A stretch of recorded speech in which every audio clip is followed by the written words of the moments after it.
আশা করি আপনারা সবাই ভালো আছেন, আমিও ভালো আছি। তো আপনাদেরকে দেখাবো আমি আজকে 1000 ওয়াটের ইনভার্টারের মূলত কি নষ্ট হয়। তো প্লাস মাইনাস তার দুটো মানে উল্টাপাল্টা করে প্লাস মাইনাস লাগালে সেটা কি নষ্ট হয়। মূলত আপনার শুরুতে ভিডিওটা দেখলে বুঝতে পারবেন। দেখুন আমার ভিডিওটি, এটাই হলো একটা সার্কিট। আমরা মনে করি এত বড় একটা বডি, এর ভিতরে মনে হয় অনেক সার্কিট থাকে, সেরকম কিছু।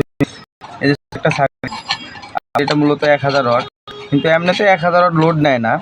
বাসা বাড়ি একটা এলইডি আপনার ছোটোখাটো মনে হয় মোবাইল টোবাইল চার্জ দেওয়া বাল্ব টাল্ব জ্বালান যায়। তো বিশেষ করে যখন আপনার প্লাস মাইনাস উল্টাপাল্টা করে লাগাবেন, তখন এটা আগে দেখবেন মূলত এই যে এটা হলো ফিউজটা কাটা যায় কিনা। এই যে এটা ফিউজটা কেটে গেছে। তো মূলত যখন আপনার ফিউজটা কেটে যাবে তখন আপনার কী করবেন, এখানে এই যে দুটো তার লেগে দিয়ে, এই যে একটা তার লাগানো হচ্ছে ডাইরেক্ট করে দিছে। মূলত এটা ডাইরেক্ট না করে আপনারা এই যে এরকম একটা ডায়োড লাগিয়ে দেবেন, একটা অথবা দুইটা। যখন আপনার ডায়োড লাগিয়ে দেবেন তখন এটা আপনার এই তার লাগানোর সাথে জিনিসটা ভালো হবে। আর মূলত যখন দেখবেন ডায়োড লাগানোর পরও ভালো হচ্ছে না, সেই ক্ষেত্রে দেখবেন এরকম দুটি থাকে। মূলত আমি দেখছি এই যাবতে অনেকগুলো ইনভার্টার আমি খুলছি, ঠিক করছি, দেখছি এই যেখানে দুটো আইসি থাকে। মূলত এটার এই দুইটা জিনিসই নষ্ট হয়।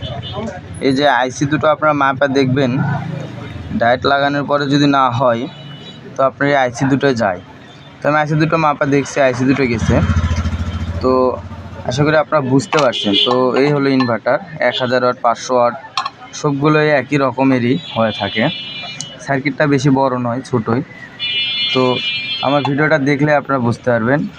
এটা হলো মূলত দুইটা কাজ, একটা হলো যে আইসি আর একটা হলো ফিউজ।